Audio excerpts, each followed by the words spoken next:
गावी आल्यावर सकाळीच पहिली गोष्ट जर मी कोणती करत असेन तर ती म्हणजे पाटल्या दाराचं हे दार उघडणं आणि बाहेर येऊन ही कोकणातली रम्य सकाळ अनुभवणं, पक्ष्यांचे आवाज, सकाळचा गारवा अनुभवणं. मुंबईत आपले डोळेच उघडत नाही ना, पण गावी फार फ्रेश वाटतं, आपोआप छान जाग येते. कोकणातल्या प्रत्येक ऋतूचा सोहळाच खरा वेगळा आहे. आता सकाळचे 6 वाजले होते. लख्ख प्रकाश पडला आहे, कारण उन्हाळ्याचे दिवस असल्यामुळे दिवस मोठा आहे. आमच्या समोर ना हा वाडा आहे, तर इथे छान एक फेरफटका मारणं आणि इथे या पायऱ्यांवर येऊन बसणं आणि या रम्य सकाळला अनुभवणं हा जणू माझा छंदच आहे. मुंबईत जेव्हा जाग येते ना, तेव्हा सगळ्यात अगोदर डोक्यात कामांची लिस्ट तयार होते, पण इथे जेव्हा बसते ना आणि ही सकाळ अनुभवते तेव्हा फार मोकळं वाटतं. कोणताच विचार, नकारार्थी भावना मनामध्ये येतच नाही. फार प्रसन्न आणि शांत वाटतं. तर सकाळीच मी आबोलीची फुलं काढून ठेवली, कारण आज मला देवळात जायचं होतं. आणि आबोलीचा गजरा बांधून मग तो माळण्यामध्ये जो आनंद आहे ना, तो वेगळाच आहे. तर इथे न्हाणीमध्ये पाणी गरम होत होतं आणि आमची वहिनी सकाळच्या न्याहारीसाठी भाकरी करायला बसलेली.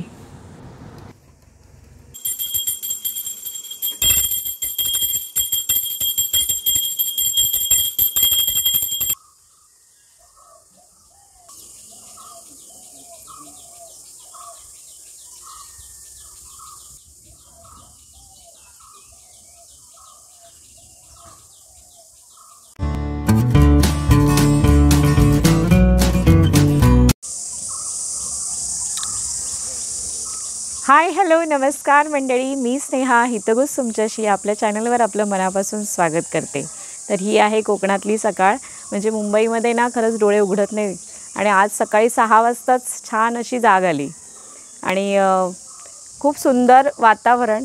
आता इथे खरं वातावरण थोडंसं बदललं आहे, ढगाळ झालं आहे, काही ढग दिसत आहेत आपल्याला आणि कदाचित पाऊस पडेल, कारण काल खूपच गरमी होती आणि बघू, कदाचित पाऊस पडण्याची शक्यता आहे. आपल्याला हा पाऊस अनुभवता येतोय का बघायचं आहे, तर माझ्यासोबत राहा.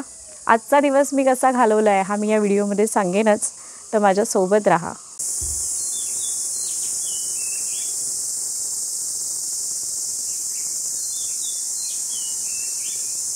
तर आत्ता मी चालली आहे पवारांच्या गोठ्यात अगदी ताजं दूध आणायला.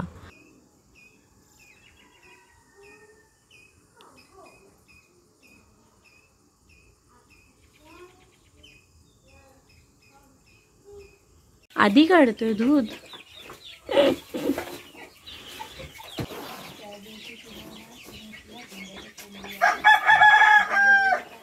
तर गोठ्यातून बाहेर पडल्यानंतर समोरच पारिजातकांच्या फुलांचा हा सडा,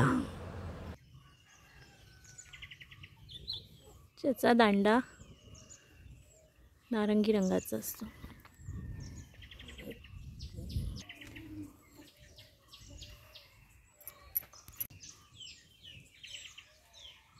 तर इथे मला सायलीने दिलं सुंदर मोगऱ्याचं फूल, अगदी सुगंधी आणि इतकं ताजं तवानं वाटतं हे फूल घातल्यानंतर.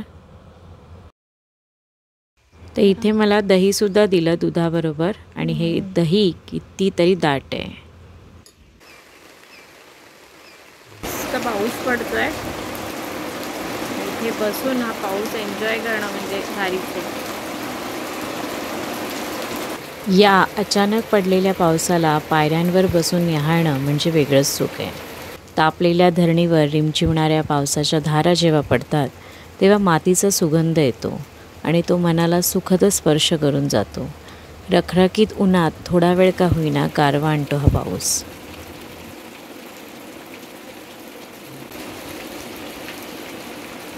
आता पाऊस पडला, ऊन पडतंय. 2 मिनिटात वातावरण अगदी स्वच्छ होऊन जातं. ही आहे आबोलीची फुलं, सकाळीच मी काढून ठेवली होती. आता मी याचा गजरा बांधते.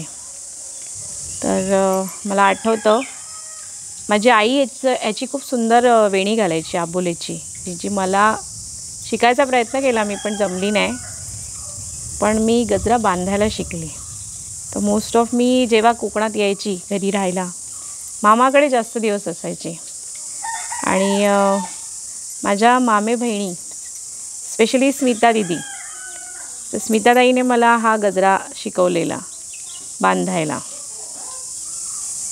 आणि गजरा बांधून तो माळण्यात वेगळाच आनंद आहे. मी तुम्हाला दाखवते कसा मी करते. तर ही 2 फुलं मी घेतली, अशी इथे ठेवली आहे. आता अजून 2 फुलं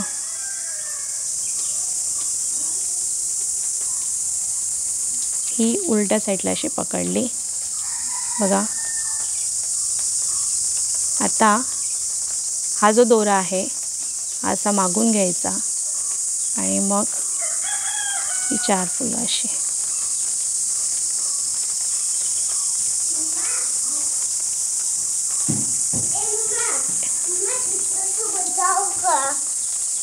कोणाकडे जाते?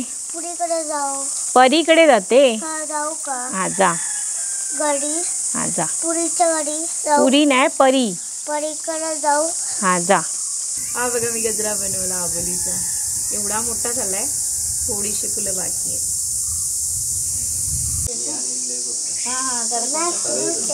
जॅकफ्रूट आहे, जॅकफ्रूट. हा, आणि आपण त्याची भाजी करायची आहे. ते बघा आता फोडणारा.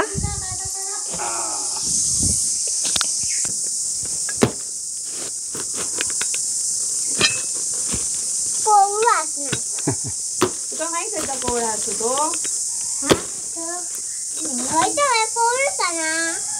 कोवळा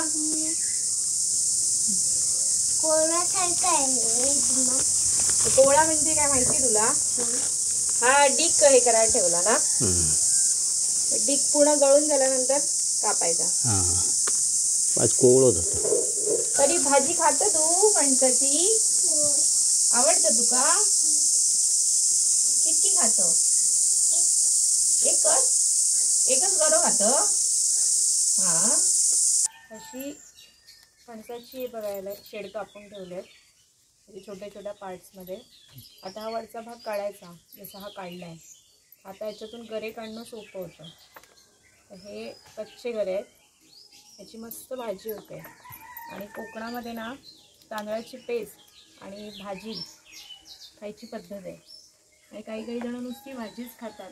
पोट भरू शकतं फक्त भाजीवरती, कारण ती भरपूर प्रमाणात होते आणि ती छान मस्त अशी स्मॅश होते, थोडक्यात चांगलीशी मेंढली जाते. हा आता कोवळा फणस आहे. आमच्या वहिनीचं असं म्हणणं आहे की तेवढं कदाचित स्मॅश होणार नाही, कारण कोवळा फणस आहे. बघू कशी होते भाजी. आज वहिनीच्या हातची फणसाची भाजी खायची इच्छा आहे, म्हणून केलेला हा सगळा घाट. असे हे बघा, हे गरे सोलले आहेत मी, आम्ही सोलतोय. वहिनी हे वरचं काढून देते मला आणि हे आता मी सोलते. जे कसं आहे, कोकणामध्ये ज्या ज्या वस्तू आहेत, जे जे फ्रूट्स आहेत, फळं आहेत, त्या प्रत्येकाचा वापर जेवणामध्ये होतो. म्हणजे फणसाचाच विचार केला ना, तर फणसाच्या ज्या आठळ्या आहेत त्याची पण चांगली भाजी होते. ती कधी होते तर ते सुकवल्या जातात आता उन्हाळ्यामध्ये. आणि जेव्हा पावसाळा असतो, भाजी नसते, त्यावेळी त्या सुकलेल्या आठळ्यांची भाजी केली जाते. वाटप वगैरे टाकून जवळा वगैरे घातला जातो.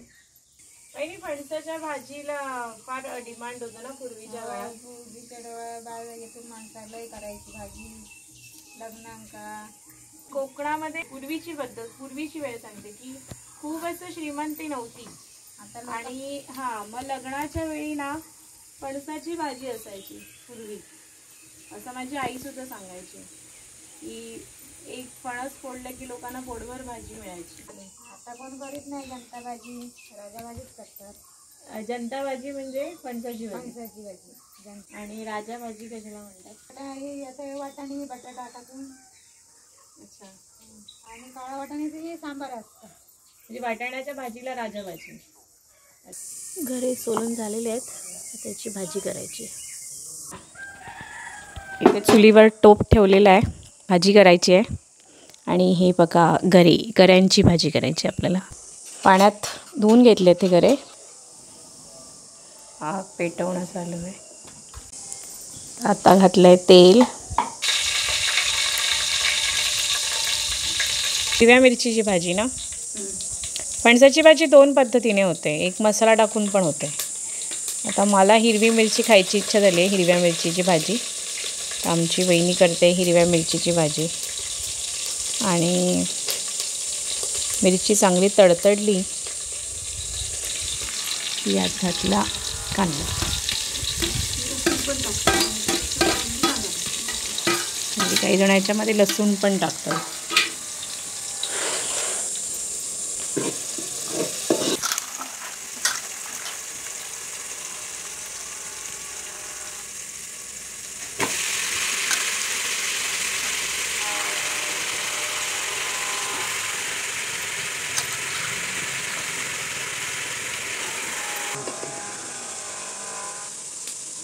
यात घातली हळद आणि मीठ. तर आता ही छान ढवळून घ्यायची आहे आणि वाफेवर ठेवायची शिजायला. सगळ्यात शेवटी घालायचं याच्यामध्ये खोबरं आणि मग परत छान ढवळून घ्यायची, थोडी शिजवायची. मग आपली भाजी तयार आहे. तर थोडी कामं आटपून आम्ही निघालेलो गावच्या पावणाईच्या मंदिरात. ही देवी आमची ग्रामदैवत आहे आणि नवीन मंदिर बांधून बहुतेक 5 वर्ष झाली असावीत.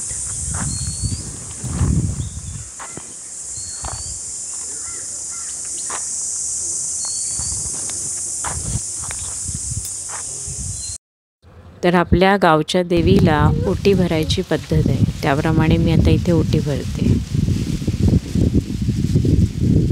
आम्ही जेव्हा आमच्या गावी येतो ना तेव्हा आम्ही इथे येतो. मला वाटतं ही प्रथा कोकणातला प्रत्येक माणूस पाळतो. म्हणजे ज्या वेळी मुंबईवरून जेव्हा तो आपल्या गावी जातो तेव्हा आपल्या ग्रामदेवतेला नारळ ठेवायला, तिकडे त्या जर देवी असेल तर तिची ओटी भरायला मला वाटतं प्रत्येक नोकरदार माणूस जातो. चाकरमानी हा कोकणातला शब्द आहे.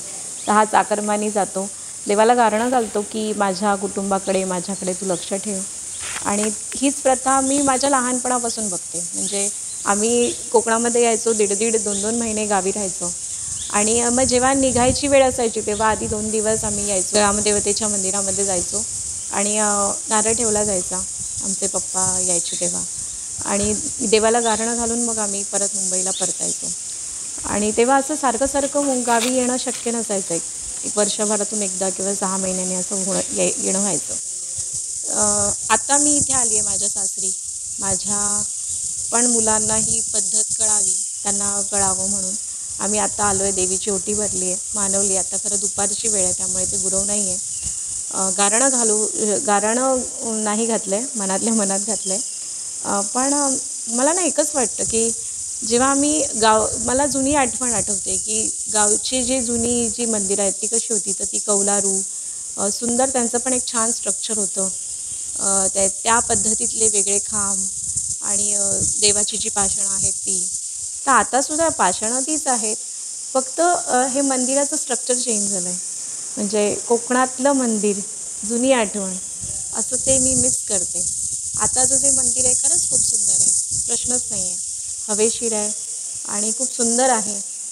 इथे येऊन बरं वाटतं, शांतपणे बसायला आवडतं, मनन चिंतन करावं असं वाटतं. पण तरी मला असं वाटतं की कोकणातली ती आठवण मी मिस करते. तर या निमित्ताने मला सांगायचं आहे की नवीन पद्धतीची मंदिरं बनवली काय हरकत नाही आहे, पण ते जे जुनं स्ट्रक्चर आहे ना किंवा कौलारू जे मंदिर आहे ते तर जर तसं ठेवून काहीतरी नवीन करता आलं तर. कारण कोकणातली हीच स्पेशालिटी आहे. ती मंदिरं तशा पद्धतीने बघायला आजही मला फार आवडतात. मलाच काही तर बऱ्याच जणांना आवडत असते. तर ते तसं स्ट्रक्चर ठेवून काही तो नवीन बदल करावा, या निमित्ताने मला सांगावंसं वाटतं. यानंतर आम्ही आलो आमच्या घराच्या जवळ असलेल्या ब्राह्मण देवाच्या मंदिराकडे.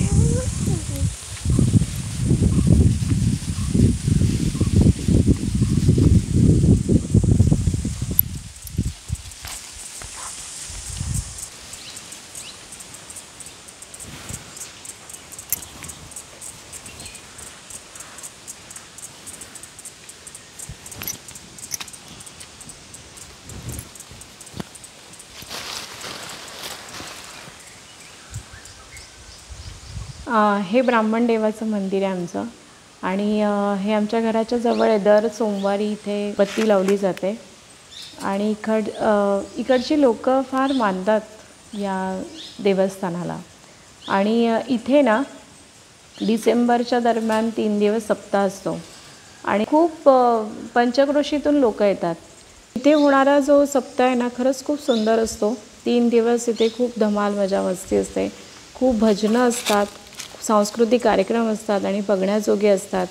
आणि माहेरवाशिणींना इथे येण्यासाठी तो खूप छान चान्स असतो. त्यानिमित्ताने आपल्या मैत्रिणी पण भेटतात. तर मला इथे यायला सप्ताह खूप मी मिस करते जेव्हा मी इथे येत नाही तेव्हा. तर मला यायची इच्छा आहे, बघू कसं जमतं आहे. आणि जर मी इथे आली तर हा सप्ताह मी नक्की शूट करेन. इथे खरंच शांतता वाटते. आणि हे जे देऊळ आहे ना ते रस्त्याच्या अगदी कडेला आहे. तर तोंडोलीमध्ये हे आमचं ब्राह्मण देवाचं मंदिर आहे. खूप सुंदर आहे. कधीतरी तुम्हीसुद्धा या.